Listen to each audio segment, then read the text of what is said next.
Gifts and needs, we light this beacon of hope, sign of our quest for truth and meaning, in celebration of the life we share together.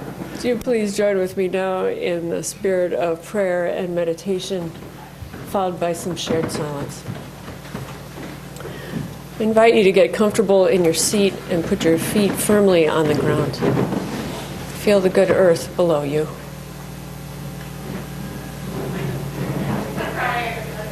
And I invite you to turn inward with me now.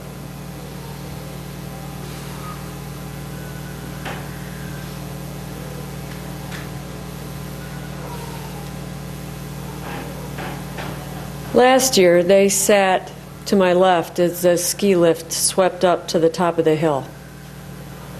Both of them grandfathers with many years of skiing under their belt. The one on the end was complaining.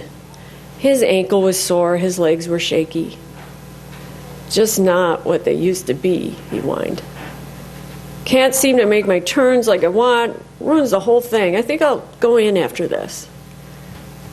And then his friend looked up at the sky and said simply, yes, but what exhilaration to be able to use what we still have and do what we still can.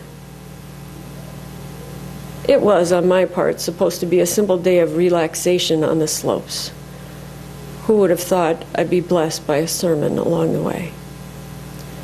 What exhilaration to be able to use what we still have and do what we still can. Indeed, and amen. Each of us, friends, comes today with limits, deficits, disappointments, and losses. We too are whining with bodies that don't work as well as they once did, in lives that didn't quite turn out as perfectly as we planned. But what exhilaration to be able to use what we still have and do what we still can.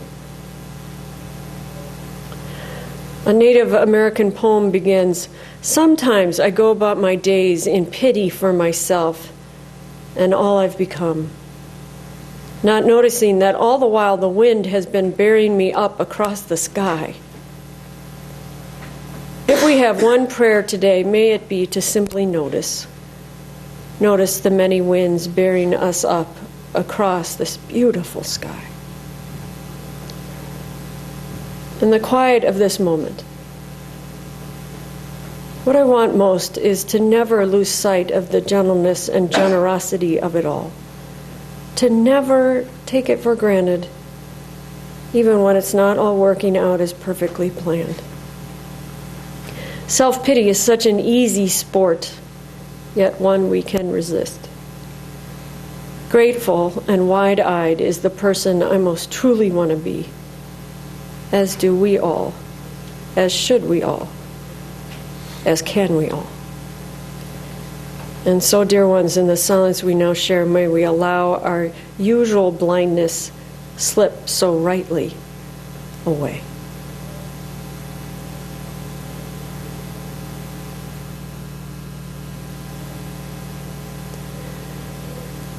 May the silence we have shared continue to hold and heal us all.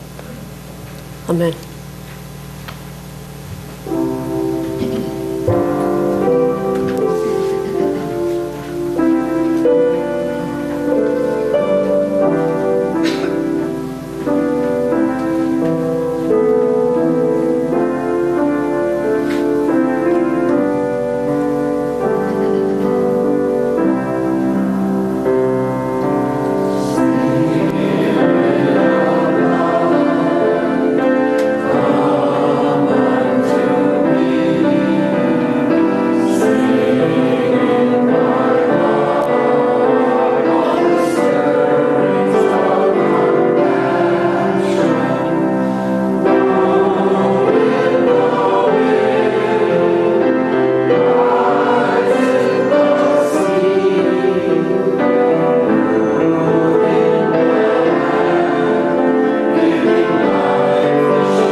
become a habit for me.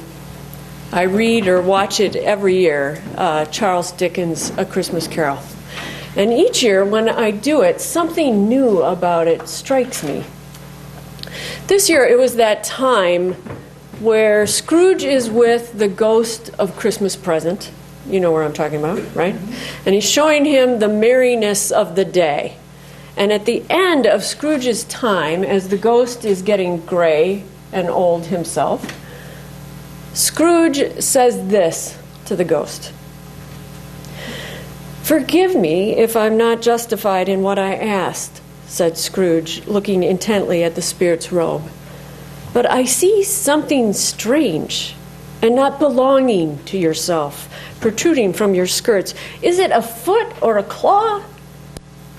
"It might be a claw, for the flesh there is upon it," was the spirit's sorrowful reply. "Look here." And from the folding of its robes it brought 2 children, wretched, abject, frightful, hideous, miserable. They knelt down at its feet and clung upon the outside of its garment. "Oh man, look here, here, look here," said the ghost. They were a boy and a girl, yellow, meager, ragged, scowling, wolfish, but prostrate too in their humility. Where graceful youth should have filled their features out and touched them with its freshest tints, a stale and shriveled hand, like that of age, had pinched and twisted them and pulled them into shreds. Scrooge started back, appalled. Having them shown to him in this way, he tried to say they were fine children, but his words choked.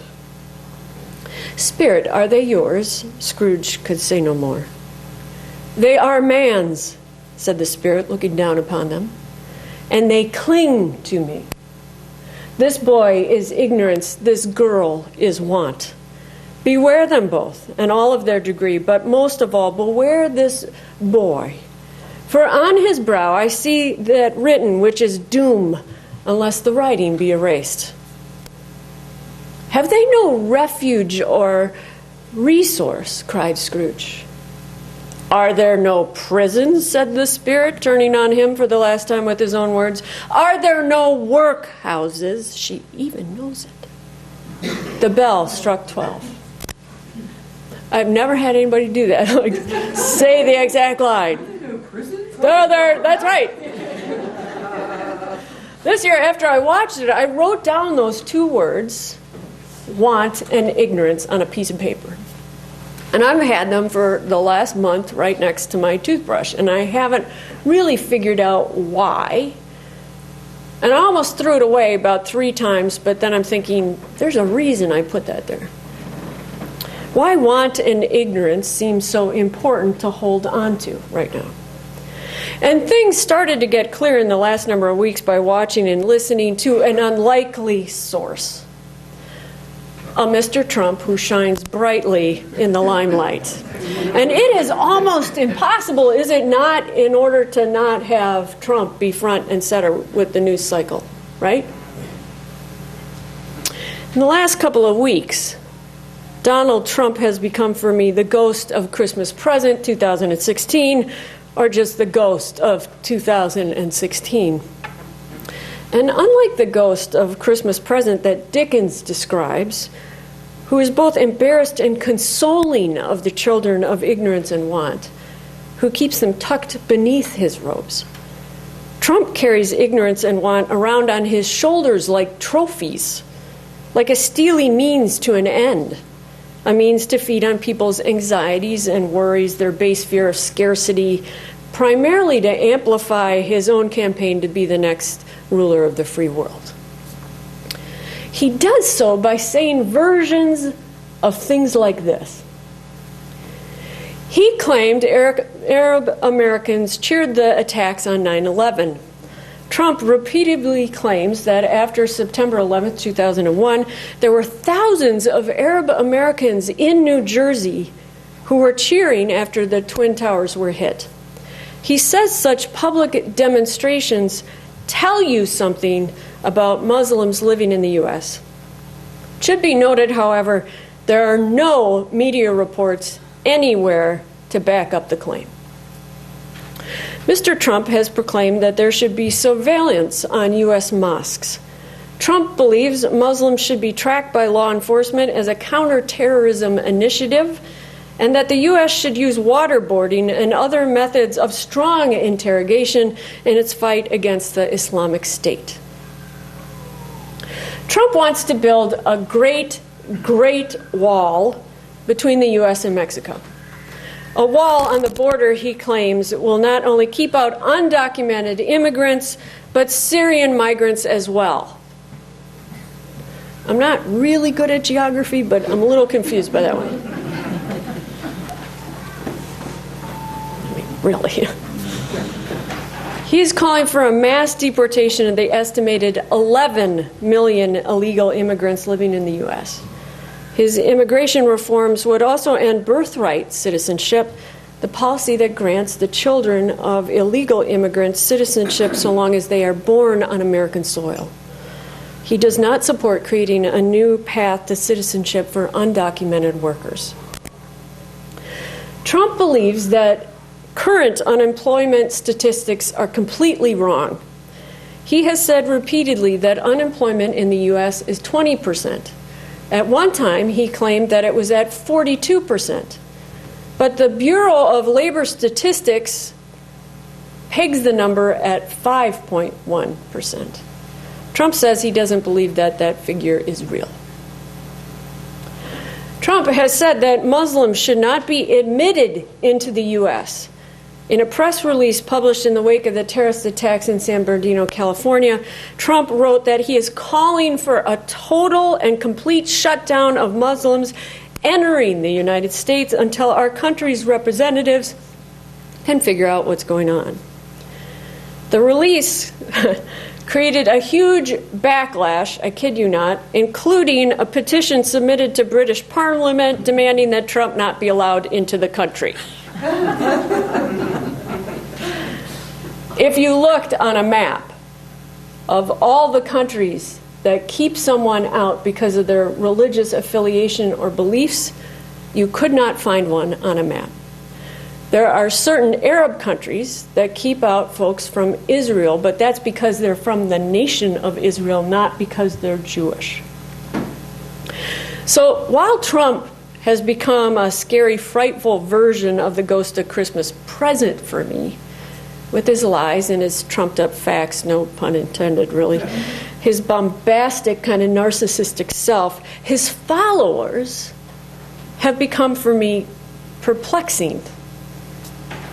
Because on the surface, they seem as xenophobic and racist and classist as he is, which made me wonder, I want to know who these people are. I mean, who really supports this guy? Well, according to the Atlantic Monthly, just this last month, here is kind of a composite of who supports Trump.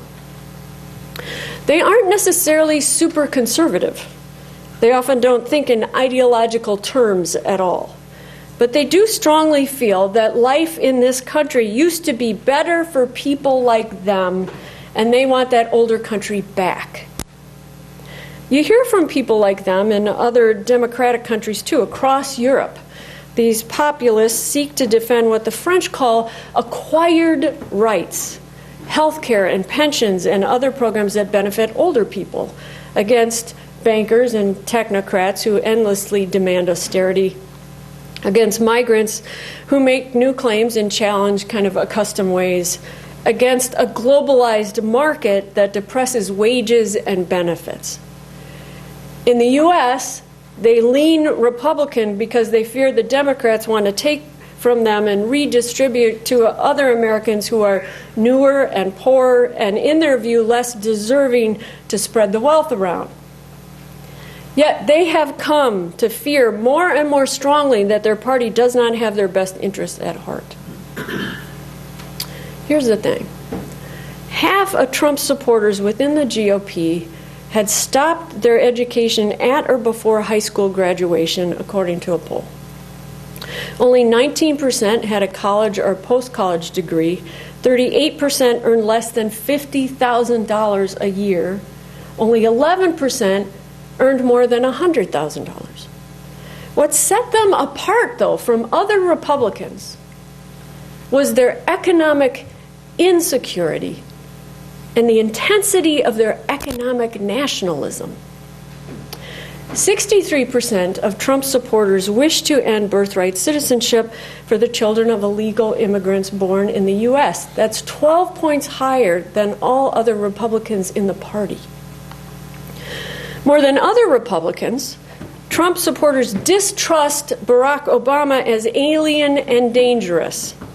Only 21% acknowledged that the president was born in the United States. 66% believed the president was a Muslim. So I got done reading that, and I'll admit I was like so dumbfounded by it.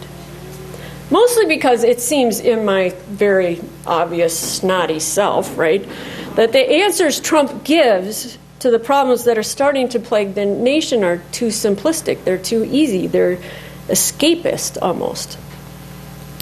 And in the end, if I am truthful with myself, I've wrestled with not liking his supporters almost as much as I don't like him. And I want to shake them a little and have them think a little harder, work a little harder to resist that easy answer. I want them to resist a selfish meism that will destroy community and unity. I want them to resist the inclination to be xenophobic and racist by blaming poor brown people, and instead look at the person who is selling you a bill of goods, the multi-billionaire who makes it seem that the issues are issues primarily because you're white and he's white. And he acts as if he has nothing to do with the inequality that is growing in this country, when in truth he is one of the biggest benefactors of that growing inequality.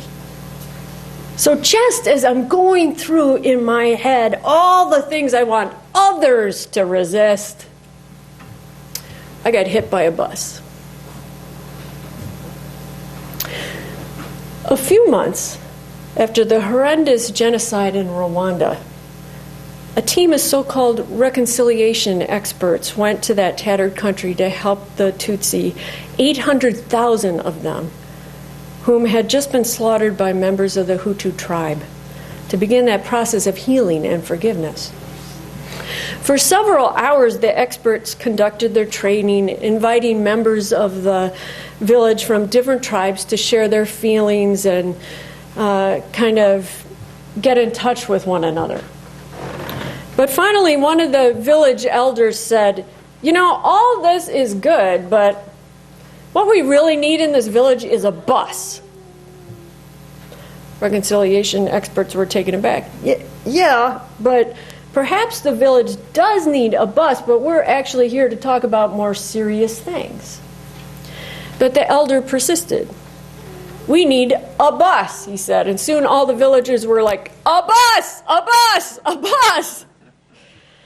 Finally, one of the women in the group explained, "We need a bus," she said, "that will start its route in the Hutu part of the region and then drive to the Pygmy part and then to the Tutsi part and then back again. And we want to design a bus so that the seats face one another. And we want to have a rule that no one may sit beside a person from their own tribe. And we want to have conductors who one day are Tutsi and one day are Pygmy and one day are Hutu. And by the way, we want all the conductors to be women." I got hit by a bus. I love it how it comes when I need it most, I think. In truth, I'm really wasting my time trying to get others to resist something. First, I need to resist demonizing people. Jesus' one of his favorite lines always comes to mind with me. "Why do you see the log in your neighbor's eye? You hypocrite, first take care of the log in your own eye to see clearly the speck in your neighbor's eye." And if I did, as the Tutsi and the Hutu and the Pygmy were suggesting, I wouldn't demonize them. Maybe if I got on the bus with a Trump supporter, it would occur to me to ask them what they are so afraid of. And maybe, just maybe, they would give me some version of something similar that I'm guessing that both of my grandfathers would have told me if they were alive today. Both of my grandfathers did not graduate from high school. One of them ended in 8th grade. He was a farmer. His whole family were farmers. And he ended in 8th grade. He worked on the farm. Then later he started his own chicken hatchery. The other grandfather dropped out of high school in 10th grade, and it was in the middle of the Depression, so he went looking for work. At that time, if you showed up to a town looking for work and there were people in the town already who were unemployed, it was considered loitering. So you were picked up by the police, you were put in jail overnight, they'd feed you, they'd put you on the other side of town in the morning and let you go. So he went from town to town to town looking for work. Sometimes he'd walk there, sometimes he'd jump on a train. He did that for 6 months. And then a friend of a friend of a friend got him a job at the Ford Motor Company. Both grandfathers worked hard to make it out of the poor working class, to have made it to the American dream of the middle class. Both of them, if they were alive now, would likely be terrified about the rise of the global economy, of farms in Ecuador and Chile and Mexico taking over the previous function of farms in the Midwest. Absolutely. They would likely be terrified of the loss of manual labor jobs in the manufacturing world now being sent overseas, to which they would have lost their livelihood and the only thing that they were trained to do. Would there have been some racism in there? I'm guessing there would have been. Would there have been some xenophobia too? Yep. But they were both from recent immigrant families, and they might have been a little more open to the plight of another. And I think if I could sit with them on a bus and see their needs, their wants, not as a threat, but as a true and honest implication of their fear, or just keeping their place without falling back into poverty, it would have made more sense. It would have been more compassionate, so they then could be more compassionate to those trying to come here to make their lives better, really. They might then listen to me when I express my fear that the further we disconnect from one another, the easier it is to think ill of another, to blame another, and not consider someone else's story and struggle right alongside our own. I have always thought that to resist something meant the refusal to accept or comply with someone or something. That to be a people of resistance meant a defiant struggle over and against a person or an institution. But after getting hit by a bus, maybe it's something else. Maybe being a people of resistance starts first with a much more self-reflective act of humility. Perhaps it just comes down to questioning and looking at those times. I turn someone into the enemy because it's easier to be black and white in life rather than wrestle with that nuanced gray. Complexity takes work, simplicity doesn't. And when I get lazy or self-oriented, I need to resist my tendency to fall into turning people into straw people and instead face them squarely and hear their worries and their fears so we can truly connect again. It doesn't really mean that we will always agree. It may actually mean that we don't agree at all. But it will have meant that I made them human and worthy of compassion and understanding. In the end, maybe what the world needs most is for all of us to get hit by a bus more often. To remember that to be a person of resistance starts with a fair dose of humility. So buy your 12-pack bus pass today. get on that bus and open your heart and your mind and see truly your fellow travelers for who they are. Far more your companion than not. May it be so. I love you. Amen.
We extinguish the flame, but not the light of truth, the warmth of community, or the fire of commitment. These we carry in our hearts until we are together again. Amen.